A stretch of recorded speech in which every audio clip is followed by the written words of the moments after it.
intelligence services had, and everybody agreed, was the authentic documentation. At the time of the invasion, they were not producing the sort of weaponry that Frank is describing here. We didn't know that at the time. Wait a second. You didn't know that, but that's the truth. That wasn't happening. You can't say we invaded them because we didn't know what they were not doing. We did it on the basis of the information available at the time. And they'd say it doesn't matter. I mean, let me ask you, Frank, does it bother you that the American people now overwhelmingly, by about a 3/4 vote, now believe that the war was wrong, it wasn't justified? Of course. And now it seems like their instincts seem to be correct, and their wisdom, based upon this information we have now, that the case made for war was really dishonest, that the real reason for it was not that we believed that we were fighting the war because of weapons of mass destruction in Iraq. We were against the war because we didn't like the other guy and we wanted to get him out of power. That was the real reason. No, the real reason was we thought he constituted a mortal threat to the American people, and prophylactic action was necessary. And I think the American people should be delighted. You believe a mortal threat to the United States, an existential, a strategic threat to the United States. No. This guy over in Iraq is still a threat to the United States. Where do you get this from? We can't find the weapons. We can't find the rationale. Chris, well, what kind of a mortal threat? What do you mean? Where do you get these words from? Mortal threat. You kill American people. You kill American people, that's a mortal threat to the people you're killing. Okay. I'm not saying it's existential. But listen, let's go with the other words. What about the mushroom cloud? If you know anything about biological agents, you know that they can inflict incalculable damage. Let me tell you, you guys sold the war as a nuclear threat to the United States. A nuclear weapon was going to be delivered by a nuclear delivery device. It was going to be a vehicle. It was going to take the weapon and to drop it here. You sold every trick you could to get us in this war, and now you're backpedaling. And I do find it astounding that the Vice President of the United States is admitting, well, that's how I feel, Frank. Yeah, but let me just tell you, I think you're dead wrong. 4,000 people are dead because of the way you feel. There are 4,000 people dead. You're wrong about this because you don't even seem to care that your facts were wrong. Chris, there are 4,000 people. You admit your facts were wrong and it doesn't bother you. I keep. May I just state my position rather than you state it for me, Chris? May I do that? No, you. My position is it is regrettable that any Americans died. It is regrettable that they had to die, but I believe they did have to die. The threat we did know about was the chemical capability that Saddam Hussein had used against his own people. The potential for biological agents were real. There was evidence that there was an ongoing nuclear program. We had been surprised at how far advanced it was before.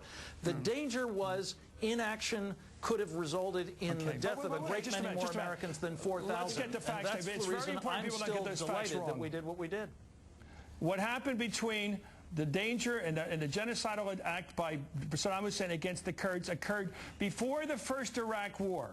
We fought that war. We threw them out of Kuwait. We ended that war. Now you're going back to an incident, a horrible incident that occurred before the first Iraq war that justified the second Iraq war. It makes no sense sequentially or logically, and the American people don't buy it, Frank. And now the Vice President has admitted that he would have fought the war absent his main case.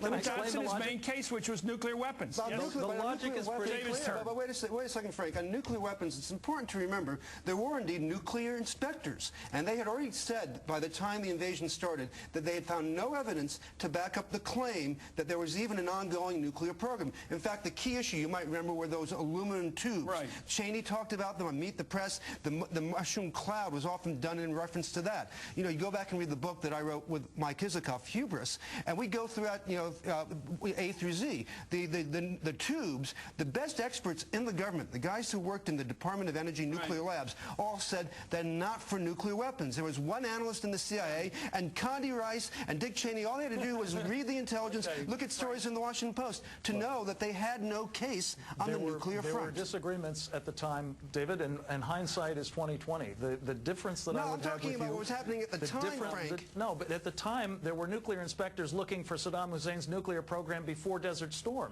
They didn't find anything then. They were surprised afterwards that he had a bomb that was a year away from being able to be used. That's the reality. David Corn, thank you. That's the logic of where this all fits together, Chris. I don't think this debate is over, Frank, but thank you. Merry Christmas, buddy, and Happy New Year. I do think it's stunning what the Vice President said the other day, because many people supported the Iraq War. I mean people in the middle. Supported this war because they believed America was threatened by a possible nuclear attack from Saddam Hussein. I believe that was the reason that sold the war to the middle of the country politically. And now to step back and say, well, it didn't matter. They didn't have any nuclear weapons over there. They didn't have nuclear stockpiles. It didn't matter, Chris. Yes. No, they're not. The Vice President said we would have fought the war otherwise. We would have fought the war.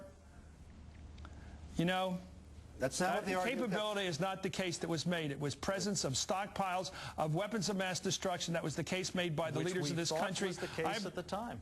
Now, and you were wrong. And the fact is that the capability was there. That's what we were right about. The utter shamelessness of Dick Cheney as our vice president not to admit he made a major mistake that caused a war that wouldn't otherwise be justified by the lights of the American people is profound. That's why I brought it up tonight. Anyway, we're going to get back to a lesson.